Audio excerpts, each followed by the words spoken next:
Bismillahirrahmanirrahim. Assalamualaikum warahmatullahi wabarakatuh. Alhamdulillah wassalatu wassalamu ala rasulillah. La hawla wa la quwwata illa billah. Rabbi shrah li sadri wa yassir li amri wa hlul 'uqdatam min lisani yafqahu qawli. Allahumma 'allimna ma yanfa'una wanfa'na bima 'allamtana warzuqna 'ilman nafi'an ya rabbal alamin. Hafratan al-gharabin, hadirin dirahmati Allah Subhanahu wa taala. Alhamdulillah, puji syukur kehadirat Allah atas segala kenikmatan yang Allah berikan kepada kita, sehingga pada kesempatan kali ini kita bisa kembali merutinkan, mengistiqomahkan kajian kita, pekanan kita, yaitu ngaji di Paris, ya, yang semoga ini menjadi salah satu tanda diterimanya amalan kita di bulan Ramadan. Karena Ibnu Rajab Al-Hambali pernah berkata di dalam kitabnya Laqaiful Ma'arif, beliau berkata begini, man amila ta'atan min ta'atillah thumma farigha minha, barang siapa yang melakukan suatu ketaatan dari ketaatan kepada Allah, kemudian selesai daripada ketaatan tersebut, fa'alamatul qabuli, maka salah satu bentuk ciri-ciri diterimanya amalan kita itu an yasilaha bi ta'atin ukhra, yaitu ketika kemudian ada ketaatan yang menyusul setelah itu. Maka kalau Ramadan selesai, ketaatan selesai, ini dipertanyakan Ramadan kita yang kemarin. Tetapi kalau Ramadan selesai, ketaatan kita tetap ada, meskipun pastinya intensitasnya beda. Karena nggak usah dibandingkan dengan Ramadan, kita pasti minder, kita pasti merasa gagal.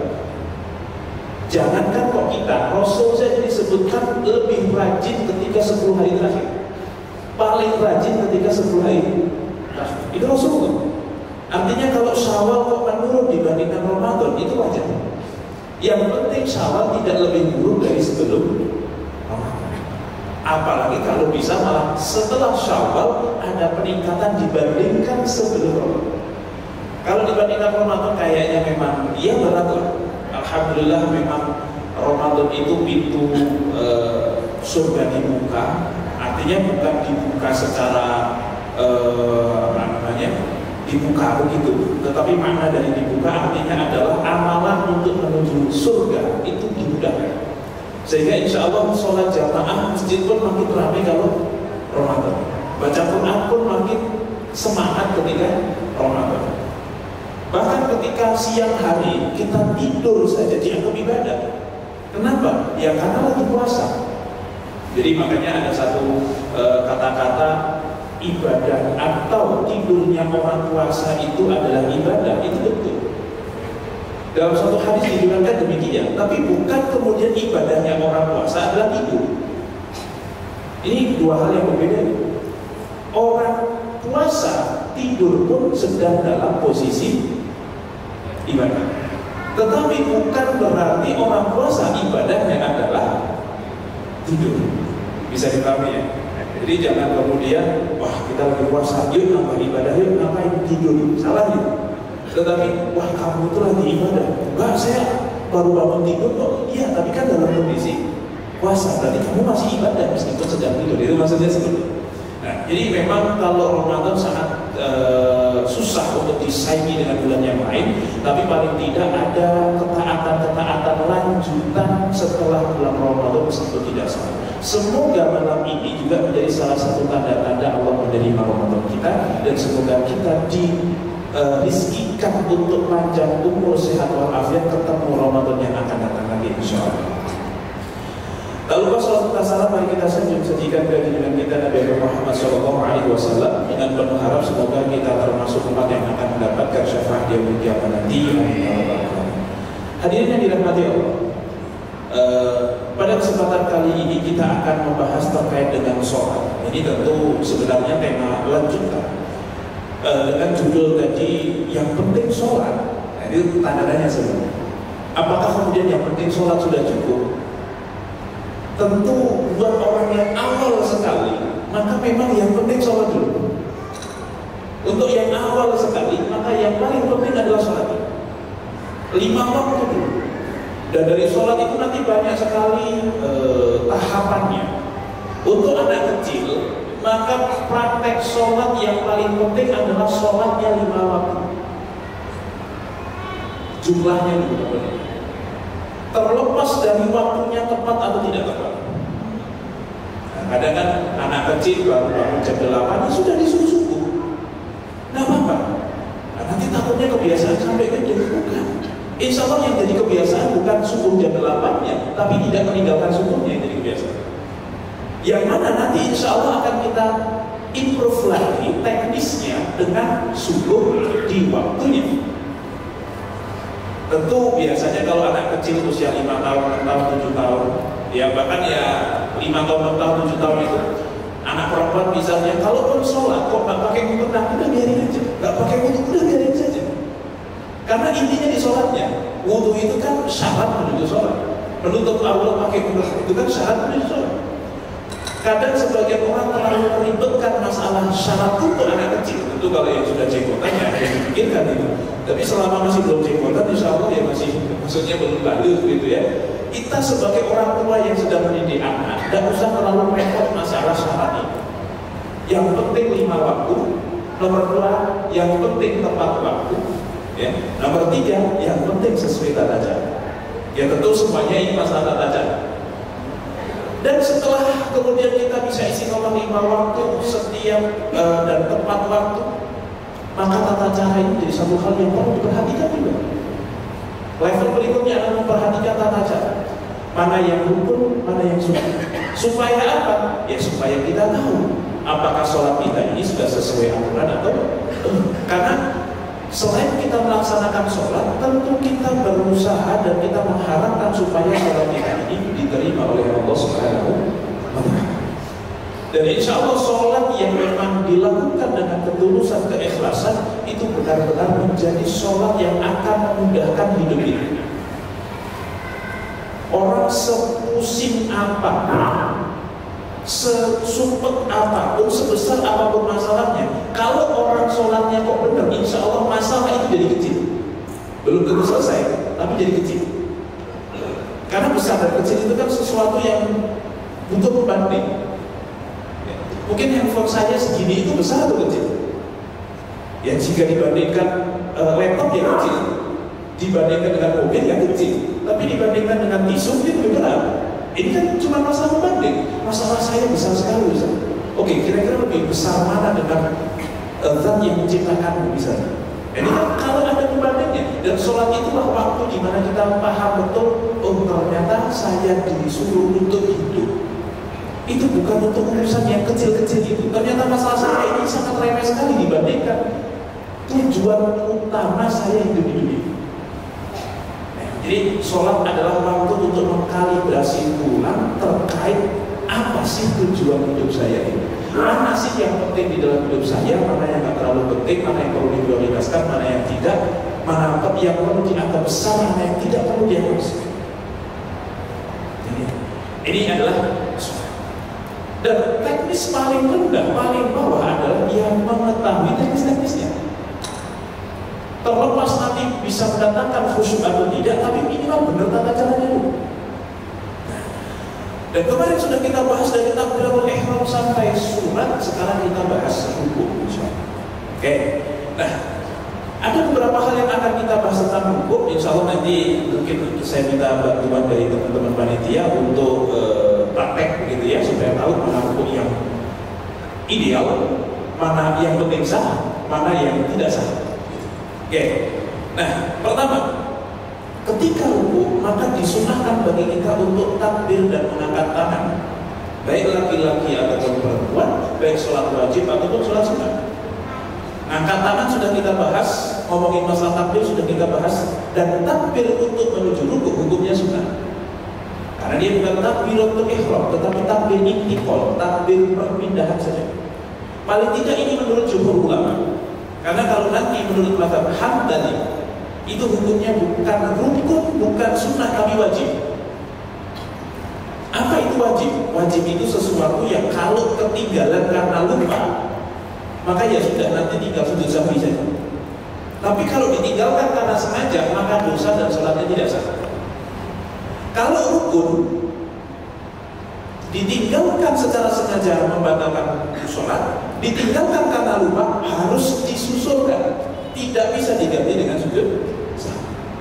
Contohnya rukunnya itu sendiri dulu. Tetapi kalau takbir menuju rukun, itu rukunnya adalah sunnah. Maka orang sholat kok lupa tidak takbir menuju rukun, ya sudah lanjut saja. Tetapi kalau sholat kok lupa rukun, dari berdiri, saking khusyuknya berdiri, setelah itu imamnya agak panjang misalnya, terus kita sambil baca-baca doa, tahu-tahu rukun, kita tahu sujud. Maka ketika dia tahu-tahu sujud, dia wajib bangkit lagi untuk rukun. Sholat belum batal, karena lupa. Tidak masalah, kok saya langsung sujud? Maka harus balik lagi menuju rukun.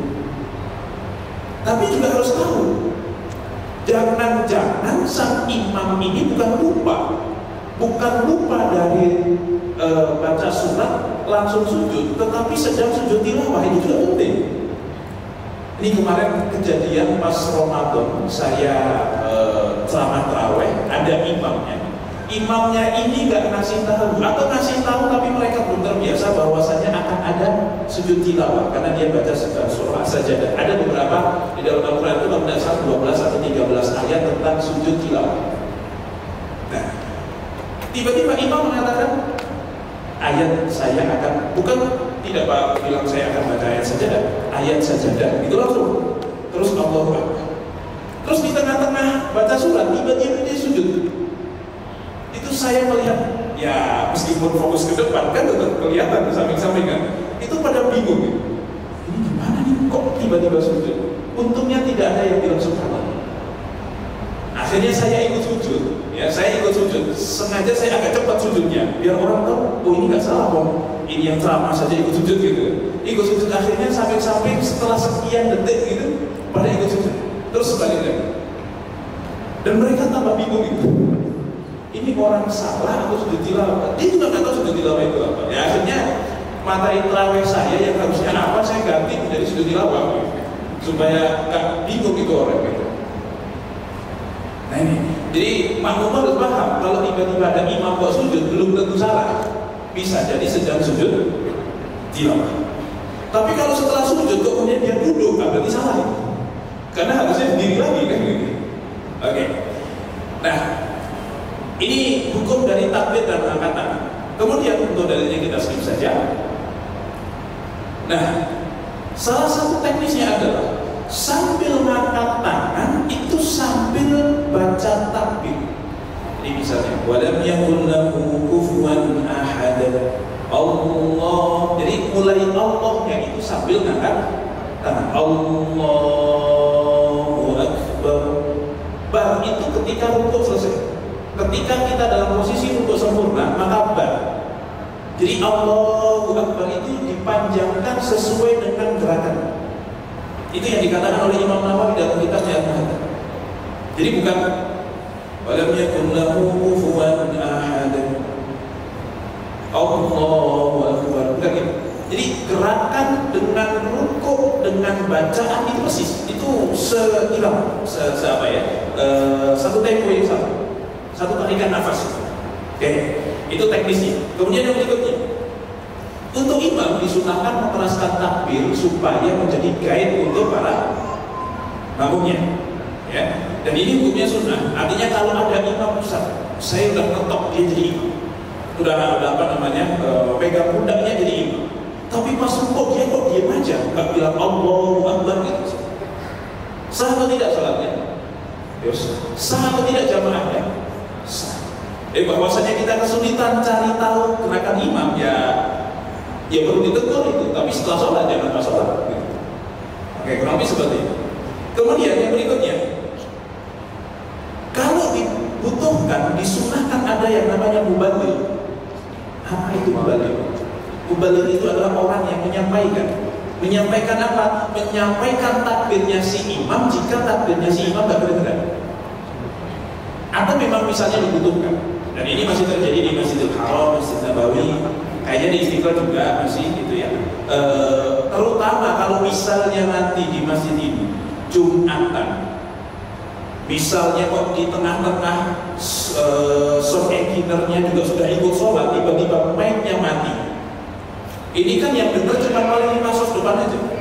Yang belakang sana yang di bawah kan nggak dengar. Nah, maka beberapa makmum perlu untuk inisiatif menjadi kembali. Jadi imamnya kalau Allahu Akbar itu ada yang nyambung. Makmumnya baca takbir secara keras. Bukan karena dia imam, tapi supaya yang makmum belakang itu tahu. Ini hukumnya sunnah saja. Oke. Kemudian yang berikutnya, dan ini terjadi pada Rasulullah ketika Rasulullah sakit menjelang wafat tapi tetap masih imamin sholat, maka yang didengar oleh sahabat bukan takbirnya Rasul tapi takbirnya Abu Bakar As-Siddiq. Jadi Abu Bakar As-Siddiq yang menyambung takbirnya Rasulullah ketika itu. Kemudian wajib untuk tumakninah. Apa itu tumakninah? Tumakninah itu yang pertama harus memutus gerakan. Orang kalau rukuk kan gerak dari berdiri menuju rukuk. Ini kan ada gerakan. Maka syarat tumakninah yang pertama adalah harus ada taqattub, harus ada pemutusan antara gerakan turun dengan gerakan naik. Meskipun pelan, tapi kalau gerak terus belum berhenti sudah naik lagi, itu berarti tidak ada jeda antara turun dan naik. Itu bukan tumakninah, meskipun pelan. Ya, jadi pertama adalah harus adanya pemutusan antara gerakan turun dengan gerakan naik. Yang kedua, terputusnya itu, diamnya itu minimal seseorang bisa baca subhanallah. Subhanallah. Oke, itu hukumnya wajib, merupakan hukum menurut jumhur ulama kecuali Hanafi. Kalau mazhab Hanafi mengatakan tumakninah itu hukumnya cuma sunnah atau minimal wajib, bukan sampai rukun. Kenapa? Karena di dalam Al-Quran tidak disebutkan. Perintahnya cuma suruh rukuk. Nah pertanyaannya, orang kalau sudah rukuk meskipun tidak tumakninah, itu sudah menjalankan perintah atau belum? Dalam mazhab Hanafi dikatakan sudah, ya sudah. Kenapa membebankan lebih daripada yang dibebankan oleh Allah Subhanahu Wa Taala? Kenapa? Bahwasanya Nabi memerintahkan untuk tumakninah, maka perintah yang ada di dalam Al-Quran dan hadis dengan perintah yang ada di hadis itu secara tingkatan pasti beda. Harusnya kalau memang wajibnya setara dengan rukuk, kenapa nggak diperintahkan di Al-Quran juga? Nah itu salah satu argumentasi, salah satu. Oke, tumakninah. Kemudian yang berikutnya, rukuk merupakan batasan rakaat. Dalam satu hadis riwayat Bukhari Muslim, man adraka rukuk faqad adraka rakaat. Barang siapa yang mendapati imam rukuk, maka telah mendapati satu rakaat bersama imam. Oke, jadi selama masih bisa rukuk bersama imam, maka sudah mendapatkan satu rakaat meskipun tidak baca Fatihah sama sekali. Kita masuk ke masjid, imamnya sudah dalam posisi Allahu Akbar rukuk. Maka kita langsung ikut saja, langsung rukuk bareng dan sudah dihitung satu rakaat di rakaat tersebut. Loh, tapi saya belum baca Fatihah. Orang yang masbuk, maka ulama sepakat Fatihahnya sudah diwakili oleh imam. Nah, pertanyaannya, bagaimana kalau kemudian papasan di jalan? Maksudnya gimana papasan di jalan? Pas kita mau rukuk, imamnya ternyata bangkit. Gitu. Itu dapat rukuk apa enggak? Dapat tumakninah, dapat satu rakaat atau tidak? Ini ada dua pendapat. Yang pertama, syarat dapat rakaat adalah jika tumakninah bersama imam. Berarti yang papasan di jalan itu dapat tumakninah bareng imam kan? Tapi ada pendapat yang kedua mengatakan tidak harus tumakninah bareng, yang penting dapat rukuk bareng. Dapat rukuk bareng itu gimana? Nah, setelah ini akan kita sampaikan tentang batasan rukuk. Intinya, rukuk yang 90 derajat itu adalah rukuk yang ideal. Tapi orang sudah bisa disebut rukuk meskipun belum 90 derajat. Mungkin kalau lurus 180 derajat, kalau segini 90 derajat, tadi kalau segini udah 120 derajat itu kali ya. Nah, tapi paham nggak ya segitu-segitu? Pakai kata-kata derajat-derajat. 120 derajat. Imam sudah agak naik dikit, tapi makmum sudah masuk dalam batasan rukuk. Sebagian bahkan mengatakan sudah dapat. Oke, mungkin saya butuh 2 orang tadi untuk mempraktekkan. Kita akan bahas juga terkait dengan batasan minimal. Di sini kali ya, di sini kemudian Nah, batasan minimal rukuk, coba dua-duanya kemudian coba rukuk normal biasa. Oke. Dari rukuk yang normal itu tolong angkat setinggi-tingginya, naik, tetapi pertahankan tangan tetap megang lutut. Gimana caranya? Tangan megang lutut tapi naik setinggi-tingginya. Coba naik terus. Masa nggak bisa lagi? Terus. Tangannya tak naik. Wah, memang harus saya sendiri kayaknya. Ada mic.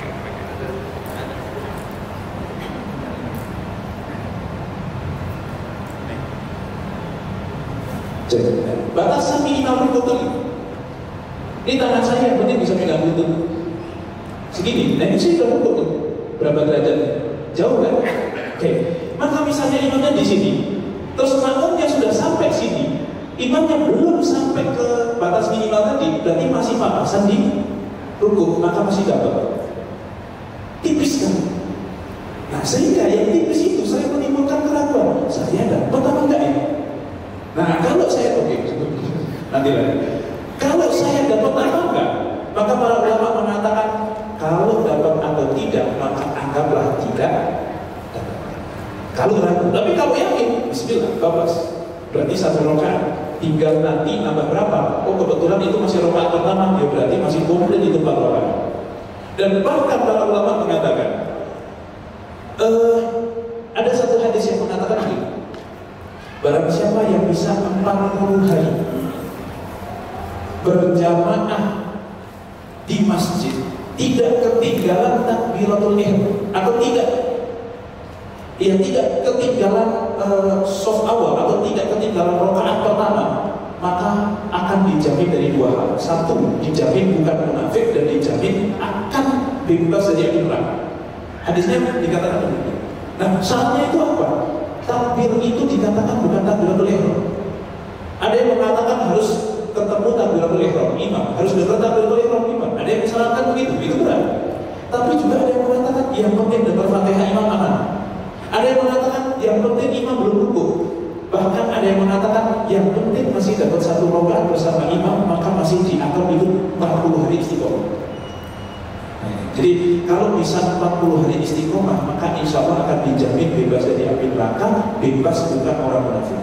Mungkin ini rahasianya kenapa kalau pesantren anak 40 hari pertama nggak boleh dijemput. Mungkin karena kalau sudah 40 hari itu kebiasaan baru akan terbentuk. Mungkin seperti itu. Jadi kalau yang sedang meninggalkan gorengan-gorengan itu perlu 40 hari. Ya misalnya lagi menghindari ini itu kan 40 hari. Insya Allah setelah 40 hari akan lebih dimudahkan. Baik. Ini batasan minimal ya. Jadi batasan minimal itu adalah menunduk tanpa diangkat dadanya, ya, dengan tangan yang memungkinkan untuk memegang lutut. Jadi tangan ini pun tidak wajib pegang lutut. Jadi kalau mau rukuk yang minimalis banget saya sampaikan tadi, ya, yang penting dadanya jangan maju. Begini. Nah, tangan saya begini pun sah. Ini rukuk. Ini rukuk minimalis. Yang penting dadanya jangan gini. Minhoini khinas itu gini. Jadi kalau kayak gini kan tetap masih sombong. Nah, kalau gini kan sudah menunduk.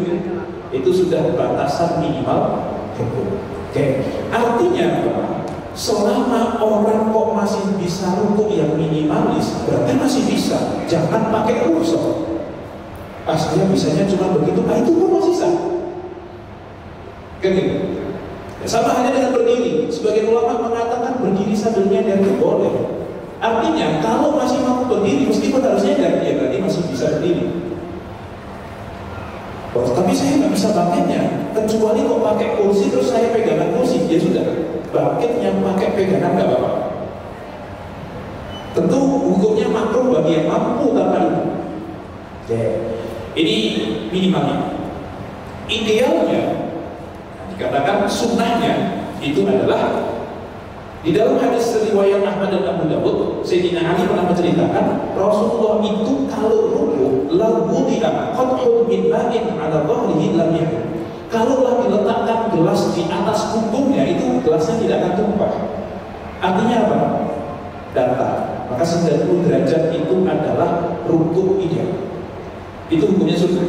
Nah, kemudian Dikatakan kepalanya, faraka wa'tadala wa lam yusawwi ra'sahu wa lam yuqaddim. Kepalanya tidak ditundukkan dan tidak dinaikkan. Nanti kita praktekkan yang tunduk gimana, yang naik gimana. Tapi saya minta kalian aja. Nah, membentuk sudut 90 derajat itu yang ideal, itu yang sunnah. Kemudian sunnah tangan itu dilutut dan direnggangkan seperti kal-qabid, seperti sedang mencengkeram. Bukan begini, tapi begini. Sunnahnya, artinya kalau bukan begitu sah. Tangan nggak dilutut saja sah. Yang wajib itu rukuknya saja. Tangan di mana terserah. Nah, sebagaimana dalam hadis riwayat Bukhari Muslim dari Ibu Aisyah, "Ra'aituhu idza raka'a amkana yadayhi rukbatayhi." Aku melihat Rasul kalau lagi ruku itu tangannya diletakkan di lututnya. Dan dikatakan dalam hadis riwayat Tirmidzi, "Amsaka rawhatayhi 'ala rukbatayhi kal qabidhi 'alaihima wa farraja baina asabihi." Aku melihat dari Abu Humaid As-Sa'idi, Rasul itu kalau ruku memegang kedua tangannya itu memegang lututnya kal qabid, seperti mencengkeram. Oke? Wa farraja baina asabihi, dan farij itu gini, merenggangkan antar jari-jarinya, bukan merapatkan. Kemarin sudah kita sampaikan, takbiratul ihram, angkat tangan itu renggang. Allah renggang, bukan apa? Pas ruku pun renggang. Nanti pas sujud dan tangan di atas paha ketika duduk itu rapat. Jadi ada posisi tangan renggang, ada posisi tangan. Oke. Kemudian ketiak direnggangkan bagi laki-laki, yang mana ini hukumnya sunnah. Tapi untuk perempuan ketiak dirapatkan ke tubuh. Ini makanya kenapa kalau sholat jamaah itu perlu pakai parfum minimal deodoran. Kenapa? Karena akan direnggangkan itu ketiak. Oke. Sebagaimana dalam satu hadis riwayat Abu Hubair, ya, bahwasanya Rasulullah pernah lewat dua orang perempuan sedang sholat. Faqal, idza sajadtum, kalau kalian sedang sujud, fadumma ba'dal lahmi ilal ardi. Kalau kalian lagi sujud, maka dagingnya itu atau tubuhmu itu ditempel-tempelin ke tanah. Fa innal mar'ata laysat fi dzalika karrajul, karena laki-laki sama perempuan itu tangan sholatnya beda. Kalau laki-laki itu nanti begini, perutnya diangkat supaya tidak nempel paha kalau sujud. Tapi kalau perempuan justru kalau bisa perutnya nempel paha. Kalau laki-laki perut jangan nempel paha pas sujud. Walaupun sebagian orang sudah diangkat pun masih nempel. Itu karena posturnya memang sudah tidak mendukung. Nah, tapi kalau perempuan itu ditempelin justru. Itu sunnah. Oke. Nah, dalam hadis riwayat Baihaqi dikatakan Rasulullah SAW pernah kemudian bersabda, "Idza jalasatil mar'ah," ketika seorang perempuan duduk fi sholat, di dalam sholatnya, wudi'at fakhiduha wada'at fakhidaha ala fakhidiha al-ukhra, ketika duduk maka pahanya itu dirapatkan, jangan direndahkan. Wa idza sajada, dan ketika sujud, al-saqat batnaha fi fakhidaiha, maka perutnya ditempelin ke pahanya.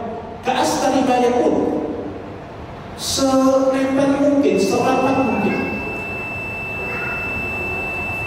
Cukup ya? Hadisnya nanti hadis ini kita lanjutkan, karena dikatakan Allah mengampuni perempuan yang sholatnya begitu. Ini kita bahas lebih lanjut lagi setelah Isya, insyaallah. Allah Ta'ala bisa kita cukupkan, kita jeda dengan sholat Isya. Bila kita berdoa hidayah. Wassalamualaikum warahmatullahi wabarakatuh.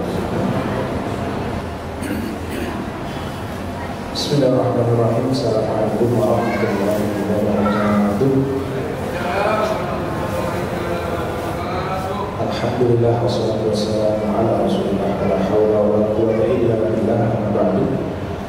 Hadirin yang dirahmati Allah, kita lanjutkan sejenak kajian kita mengenai posisi rukuk atau teknik sholat dalam pembahasan ini.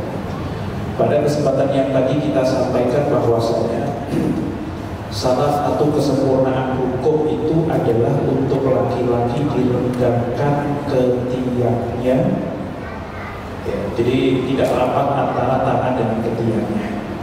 Dan untuk perempuan itu dirapatkan, karena memang itulah panduan dari Rasulullah SAW.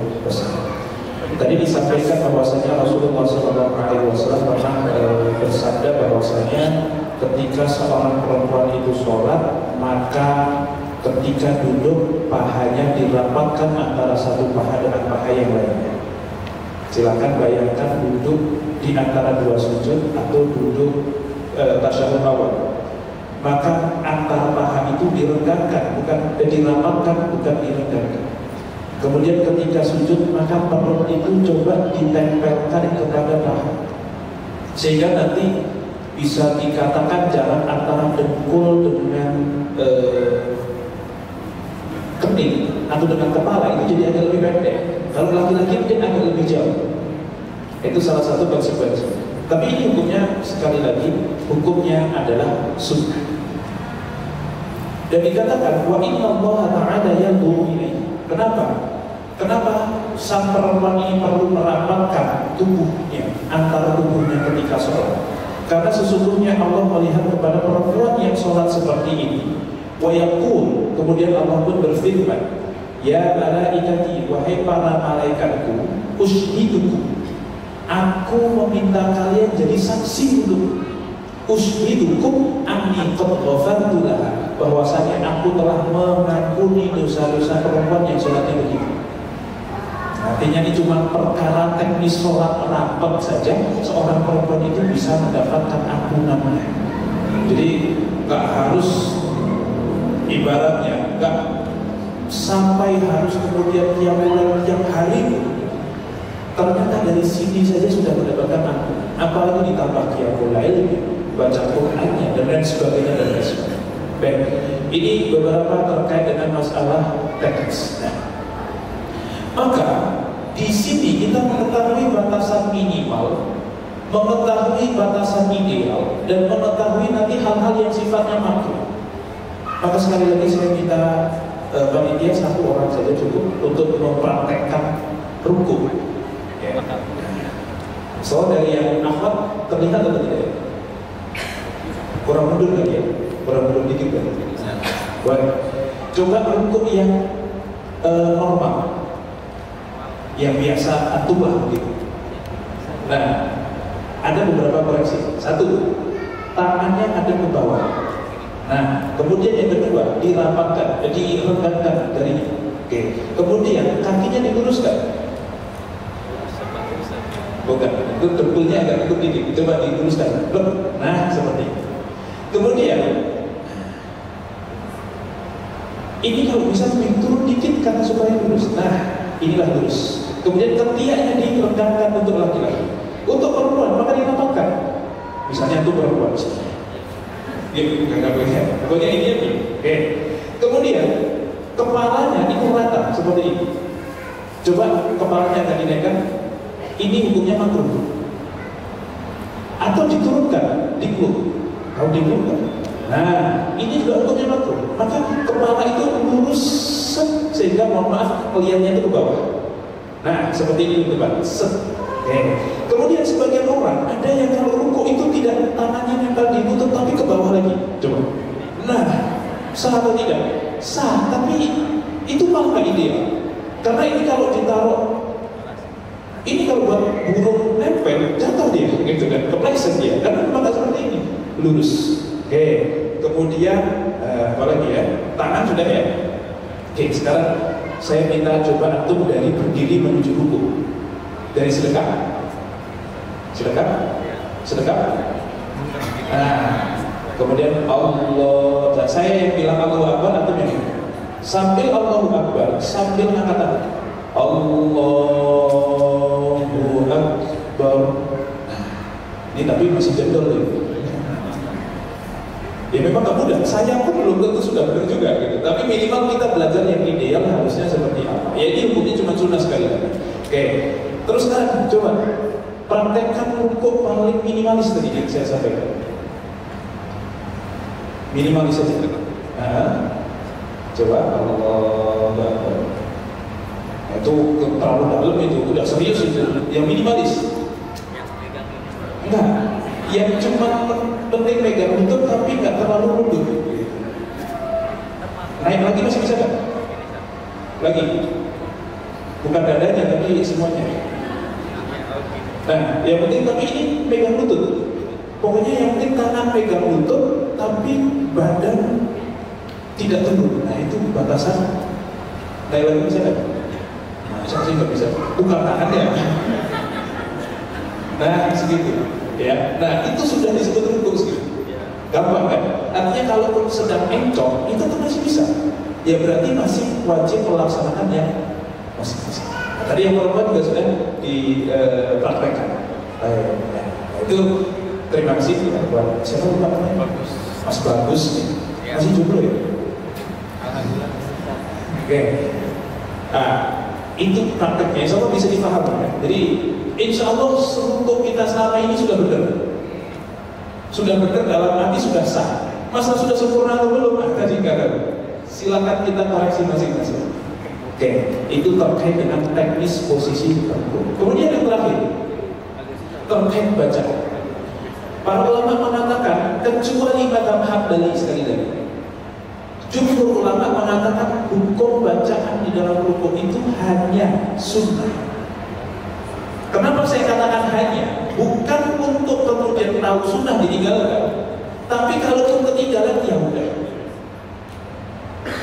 Jadi teman-teman perlu sekali, wajib sekali mengetahui mana yang rukun, mana yang sunnah. Supaya apa?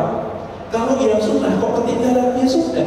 Namanya sunnah. Tapi kalau yang rukun kok ketinggalan, nah ini perlu ada tindakan yang tepat. Jadi kalau misalnya ada orang rukuk kok nggak ngangkat tangan, nggak baca takbir, kebetulan dia imam kita, lanjut jamaah sama dia loh ya. Lanjut, kenapa? Karena yang dia tinggalkan cuma sunnah. Tapi kalau kemudian dia sholat kok nggak pakai rukuk, lanjut jamaah sama dia atau di subhanallah ini? Subhanallah dulu. Kalau tetap bandel, ya udah mufarokoh kita. Wong sholatnya si imam tidak sah. Kalau si imam ternyata lupa tidak tasyahud awal misalnya, terus dia berdiri menuju rakaat ketiga, tetap lanjut jamaah sama dia atau tidak? Lanjut atau tidak? Ya tergantung tasyahud awal hukumnya apa? Wajib, sunnah atau rukun? Rukun bukan. Ulama sepakat empat tasyahud awal bukan rukun. Maka kalau ketinggalan tidak masalah, lanjut jamaah sama dia. Perlu disubhanallah atau tidak? Malah menurut saya nggak usah. Kenapa? Karena kalau sudah terlanjur masuk ke berdiri rakaat ketiga, kok disubhanallah terus balik lagi? Justru ini malah bisa membatalkan. Kalau tahu bahwa itu salah. Kenapa? Karena berdiri rakaat ketiga rukun, tasyahud awal hukumnya sunnah. Tidak boleh kita meng-cancel yang rukun untuk mengejar yang sunnah. Nah, ini penting. Jadi makmum pun harus paham mana yang rukun, mana yang sunnah. Nah, bacaannya, Rasulullah pernah bersabda, "Fa'amma ruku' fa'adhimu fihi rabb." Kalau pas rukuk maka ta'zimkanlah Tuhan. Maka kita baca subhana rabbiyal azim bihamdi. Kalau pas sujud subhana rabbiyal a'la. A'la itu artinya yang maha tinggi. Luar biasa. Di saat kita sujud meletakkan kening kita di tempat paling rendah, justru di saat itu pula kita meninggikan Tuhan kita. Karena cara memuji Allah itu dengan dua hal. Satu, ya memuji Allah. Yang kedua, mengakui kelemahan kita. Itu muji. Makanya kan doa di dalam doa kita itu pasti Allahumma anta rabbi la ilaha illa anta khalaqtani wa ana 'abduka wa ana 'ala 'ahdika dan seterusnya. Menunjukkan keagungan Allah dan menunjukkan kelemahan kita. Itu etika berdoa kepada Allah itu seperti itu. Oke. Kemudian Subhana rabbiyal azimi wa bihamdi. Subhana rabbiyal azimi itu riwayat Bukhari Muslim. Kalau tambahan wa bihamdi itu riwayat Abu Dawud. Jadi teman-teman mau pakai wa bihamdi boleh, mau nggak pakai wa bihamdi juga boleh. Berapa kali? Sunnahnya kalau mau sempurna 3 kali. Kalau mau sempurna lebih dari 3 kali boleh apa enggak? Tidak diperkenankan jika dia imam, karena akan kelamaan. kecuali makmumnya sudah terbiasa dengan itu. Gitu ya. Nah, tapi kalau makmum jangan 3, tapi sepanjang imamnya belum bangkit. Karena kadang imamnya agak lama, ya suka subhanarabbiyal azim wa bihamdihi, subhanarabbiyal azim wa bihamdihi, subhanarabbiyal azim wa bihamdihi. Kok belum juga subhanarabbiyal azim. Ya kalau bisa ganjil. Kalau sudah sampai 3 lebih 5 belum juga, 7 belum juga. Udahlah, enggak usah dihitung lagi. Pokoknya sampai imam bangkit. Supaya apa? Jangan sampai dalam sholat kita kok ada waktu bengong. Antara kita mendengarkan imam, kalau enggak ya kita yang baca sendiri. Makanya kenapa takbir menuju rukuk itu kok baca dari Allahu Akbar sampai rukuk, supaya di waktu perpindahan pun ada zikir yang kita baca, sehingga benar-benar tidak ada waktu bengong. Oke. Kemudian kalau tidak ya subhanaka wa bihamdika la ilaha illa anta. Ada yang bacaannya ini? Ada? Tidak ada. Ini riwayat Muslim. Oke. Aku mungkin yang lain. Subhanakallahumma rabbana wa bihamdika Allahumma fir. Subhanakallahumma. Maha suci Engkau ya Allah, Allahumma rabbana wa bihamdika, wahai Tuhanku, wa bihamdika, dan dengan memuji nama Engkau, Allahumma firli, ampunilah. Tasbih, tahmid, tambah istighfar. Jadi kita baca tahmid alhamdulillah wa bihamdika dengan memuji nama Engkau. Ada 2. 1 alhamdu, 2 asyukur. Ada bersyukur, ada memuji. Apa bedanya memuji dan bersyukur? Bersyukur itu artinya berterima kasih. Berterima kasih itu hanya kepada mereka yang memberikan kebaikan kepada kita, yang kita merasakan kebaikannya. Itulah terima kasih. Gak mungkin dengan tiba-tiba di pinggir jalan ketemu orang terus langsung makasih ya. Dia bingung orangnya. Ngapain? Makasih atas apa? Kalau terima kasih itu atas apa, Mas? Tapi kalau alhamdulillah itu pujian. Pujian itu apa? Mau kita dapat sesuatu yang baik dari dia atau tidak, kita tetap puji. Oh, orang itu larinya kencang. Terlepas dia sedang mengejar maling yang mencuri motor kita atau sedang ngapain, pokoknya larinya kencang, ya saya puji dia. Saya akui dia kencang. Jadi kalau pujian itu tidak perlu menunggu adanya kenikmatan yang kita rasakan. Kalau bersyukur itu perlu syarat awalnya adalah kita mendapatkan kenikmatan. Dan Allah adalah zat yang terpuji meskipun tidak memberikan kita kenikmatan. Makanya teman-teman kalau sedang kena musibah tetap mengucapkan alhamdulillah. Karena alhamdulillah itu tidak hanya bersyukur. Memang seharusnya Allah itu memiliki seluruh pujian. Makanya kalau lagi kena musibah tetap alhamdulillah meskipun ditambah ala kulli hal, kan gitu ya. Ya Allah, saya dapat nikmat, ya Engkau tetap berhak mendapatkan pujian. Pas saya kena musibah, ya tetap Engkau layak mendapatkan pujian. Nah, betapa entengnya hidup kalau sudah konsepnya kayak gitu. Itu dengan bacaan rukuk saja bisa begitu, itu sudah luar biasa. Terasa masalah hidup ini kecil semua. Selesai, mungkin tidak sekali lagi ya. Tapi minimal kita merasa ya kemarin saya banyak mendapatkan kenikmatan banyak, sekarang sedang diuji, ya alhamdulillah.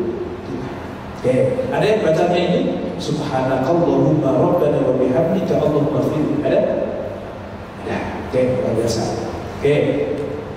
Atau Allahumma laka raka'tu, ya Allah kepadamu aku, wa bika amantu, dan kepada Engkau aku beriman, wa laka aslamtu, dan kepada Engkau aku pasrah, wa khasha'a laka sam'i wa basari, khusyuk tunduk kepadamu seluruh pendengaranku, penglihatanku, wa mukhi, dan otakku, wa 'adami, dan juga tulang-tulangku, wa asabi, dan juga apa sih namanya asab itu sumsumku. Ini juga bacaan rukun. Pernah ada yang baca ini? Kayaknya nggak pernah deh. Takutnya kalau diapalin malah salah juga. Allahumma laka raka'tu wa bika amantu wa 'ala rizqika aftartu. Agak mirip soalnya. Tapi ini juga Sahih Bukhari Muslim, teman-teman. Pesan Rasulullah cuma satu. nahani Rasulullah an qira'atil Qur'ani wa ana raqidun aw sajid. Kata Sayyidina Ali, aku dilarang Rasulullah untuk membaca Quran di saat rukuk dan sujud. Yang penting jangan baca Quran. Jangan karena imamnya lama pas sujud baca Fatihah itu nggak tepat.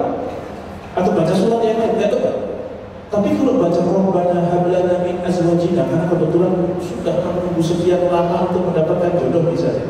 Kan Rabbana hab lana min azwajina kan biasanya kan doanya begitu. Itu kan dari Quran juga. Boleh nggak baca itu ketika sujud?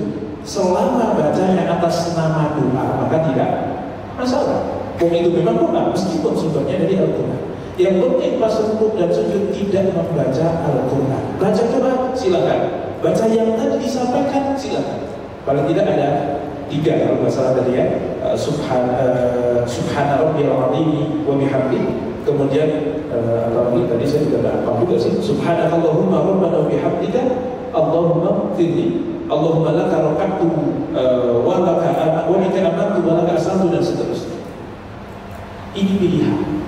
Teman-teman boleh pilih salah satu, boleh pakai semuanya. Bahkan yang lebih baik adalah pas sholat maghrib pakai Subhana rabbiyal azim, pas sholat isya Allahumma laka raka'tu, pas kemudian sholat subuh nanti Subhanakallahumma rabbana wa bihamdika Allahumma firli. Pas nanti rukunya ganti pindah-pindah terus, itu lebih bagus lagi. Kenapa? Ya karena itu adalah bacaan-bacaan yang dari Rasulullah, yang diajarkan oleh Rasulullah. Rasul pernah baca yang ini, pernah baca yang itu, pernah baca yang ini. Kalau bisa seperti itu. Tapi kalau memang mau pilih salah satu, juga monggo saja silakan. Teman-teman pilih yang mana? Subhanallah, Subhanallah, Alim. Banyak yang pilih itu ya. Pertanyaannya, pilih atau memang hafalnya itu? Nah, kalau itu bukan pilih. Pilih itu hafal dua-duanya, saya pilih yang ini. Ya, tapi kalau saya makan bakso atau mau sate kambing ya, tapi duit saya cuma cukup beli bakso, bisa pilih nggak? Ya berarti cuma nggak bisa pilih. Gitu. Saya pilih baca ini saja deh. Ya, emang kenapa kok enggak yang ini? Saya hafalnya cuma yang itu, bukan pilih namanya. Pilih itu kalau dua-duanya bisa kita jawab. Kebanyakan kita bacaan sholat itu tidak pilih, tapi kebanyakan kita karena hafalnya cuma ya alhamdulillah, syukuri istiqomahkan. Semoga Allah ridho, semoga Allah terima. Kan? Oke. Sekali lagi, ini adalah bacaan tasbih dalam pandangan jumhur ulama hukumnya sunnah. Maka teman-teman kalau lagi sholat sunnah pun dia baca. Sholat apa dia baca tidak ada. Kalau sholat rawihnya agak cepat Ustaz, karena saya sholatnya 23 yang baca sekali nih. Bahkan Ustaz, subhanallahil azim wa bihamdihi aja kepanjangan. Ya subhanallah selesai. Ustaz, subhanallah saja kayaknya agak kepanjangan. Ya tidak usah baca yang kemarin aja. Ini penting, terutama kalau teman-teman lagi sholat di mall atau lagi buru-buru, ya udah duduk-duduk padahal jemuran sudah 3 hari gak kering-kering. Misalnya gitu kan. Jadi ya sudah subhanallah, Allah, subhanallah, Allah, gitu. Baca tasbih yang pendek-pendek, yang penting kemudian sah. Karena memang ada beberapa kondisi sholat itu yang penting sah. Karena pilihannya antara sholat sempurna atau ada korban lain. Nah, dalam kondisi seperti ini kita bisa pilih. Dan ini membuat kita jadi paham dan penting mana yang prioritas, mana yang bisa dipangkas. Itu pentingnya tahu. Ini seputar hukum. Jadi belum itidal, belum sujud. Tadi rencananya saya sama itidal, tapi ternyata nggak cukup waktunya. Maka kita cukupkan untuk materinya pada kesempatan hari ini. Semoga bisa difahami. Dan sebelum kita akhiri, mungkin masih ada beberapa waktu. Boleh kalau misalnya ada tanya jawab silakan. Allahu a'lam bishawab.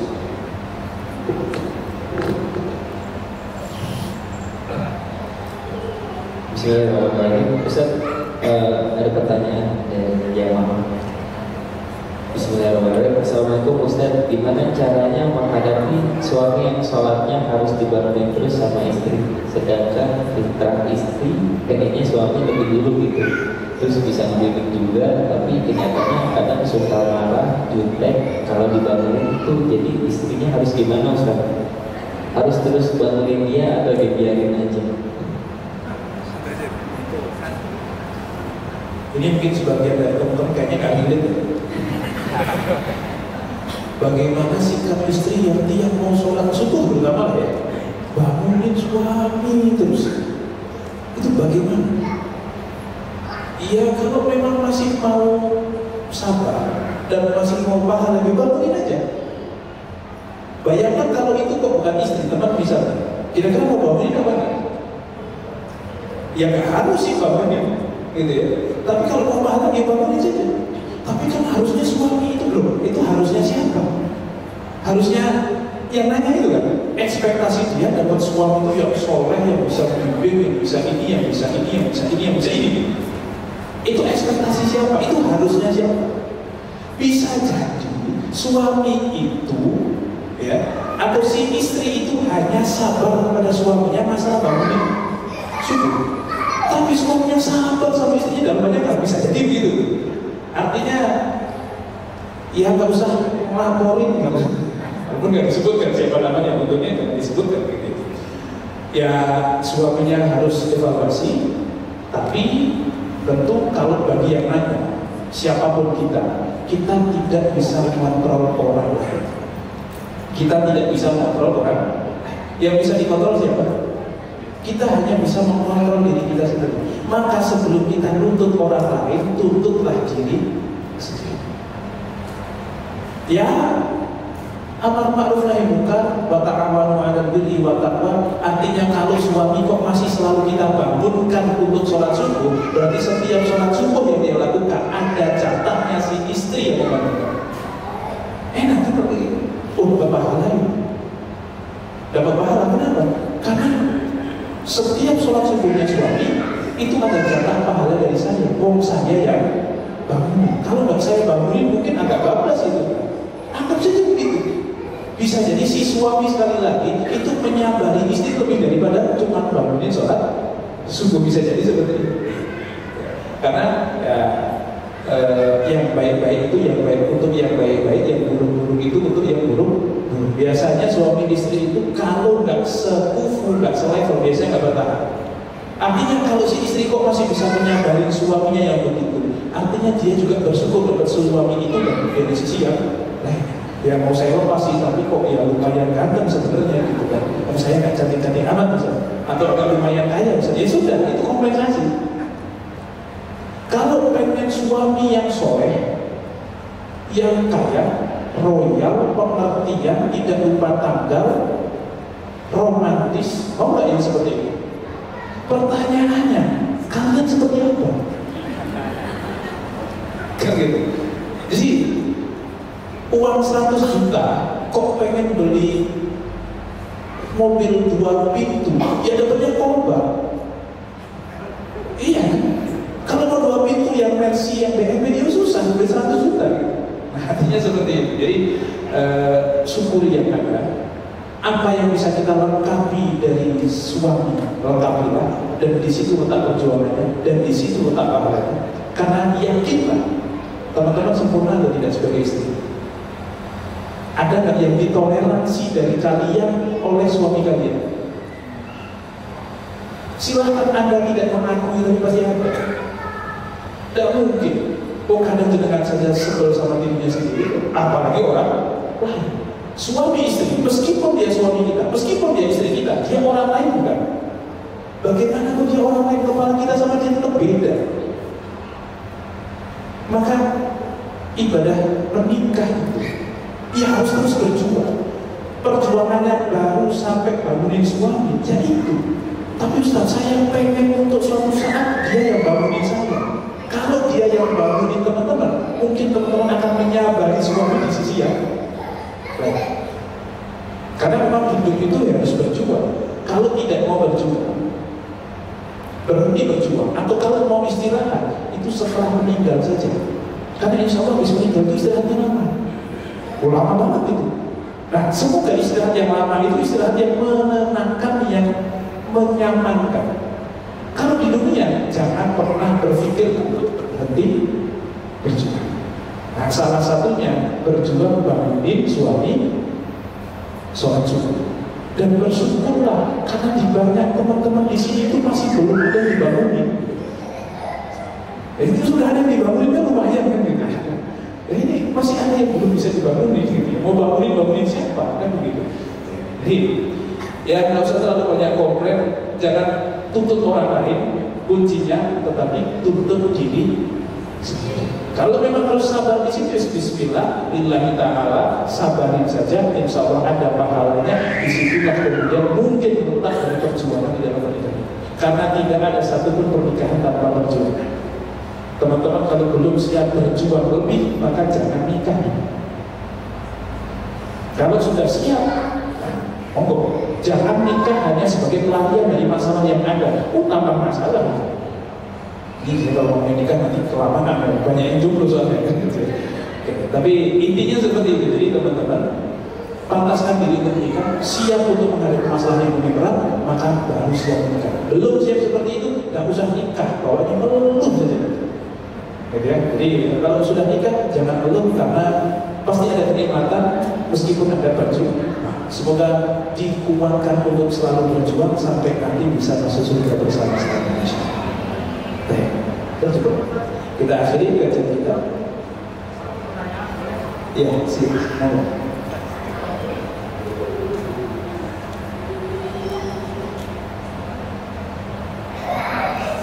Assalamualaikum warahmatullahi wabarakatuh. Pak Ustaz, mau menanya, ini tentang tempat ibadah. Tempat ibadah apabila kita sholat dan di depan kita ada foto atau apa gitu, itu hukumnya apa? Bagaimana? Mohon izin. Ya, terima kasih.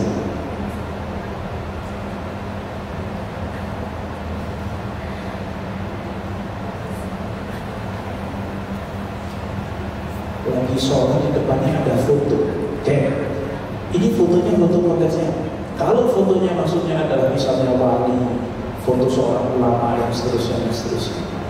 Ya sebenarnya tidak masalah juga selama secara keyakinan ya dia tidak menyembah itu. Ya kebetulan fotonya di situ ya sudah. Tapi kalau fotonya itu foto keluarga, ya saya kira juga nggak masalah juga. Gitu. Tapi kalau bagaimana fotonya, mohon maaf, foto kebetulan itu bukan foto sih. Lagi sholat di depan itu ada alasnya itu dalam bentuk korannya itu kebetulan halaman pertama headline newsnya itu atlet Olimpiade Rusia perempuan renang dengan foto dia lagi pegang piala begini dengan pakai renang. Nah, terus kita sholat kalau gitu gimana gitu. Nah kalau seperti itu ya tundukkan ke tempat sujud. Kalau dia di tempat sujud, ya mungkin melihat ke tempat lain atau dipejamkan. Karena kata Imam Nawawi, memang dalam kitab Syafi'i itu memejamkan mata itu sebagai ulama mengatakan makruh. Tetapi dalam kondisi lebih khusus merem, maka lebih baik merem. Maka lebih baik merem. Dan ini kalaupun dia hukumnya cuma makruh. Nah, sedangkan melihat itu kan hukumnya halal, maka wajib hukumnya merem ada saja. Ketika foto konteks fotonya foto seperti ini makanya foto apa dulu kan? Nah, oke, itu terkait dengan hukum memejamkan mata atau mengalihkan pandangan atau kemudian sholat di depan foto. Ya, jadi sebenarnya secara fotonya sih nggak terlalu ada masalah juga. Ya. Oke, mungkin seperti itu. Semoga bisa dipahami. Allah a'lam bishawab, saya kira cukup untuk materinya. Satu lagi bisa kan? Cukup ya, mohon maaf nanti bisa lewat panitia saja akan setelah ini kita akhiri kajian kita. Semoga kita semuanya dimudahkan dan diistiqomahkan untuk selalu menghadiri kajian-kajian ilmu yang bermanfaat untuk kita, dan semoga Allah berikan kepada kita ilmu yang berkah, manfaat dan bisa kita amalkan, dan semoga Allah istiqomahkan kita sampai akhir hayat nanti menjadi pribadi-pribadi yang diwafatkan dalam kondisi husnul khotimah. Dan semoga kita semuanya dipertemukan lagi di waktu yang lain dengan kondisi yang lebih baik, dan semoga Allah kumpulkan kita semuanya di surga Allah insyaallah. Amin. Mungkin cukup itu dari saya, kurang lebihnya mohon maaf. Billahi taufiq wal hidayah. Wassalamualaikum warahmatullahi wabarakatuh.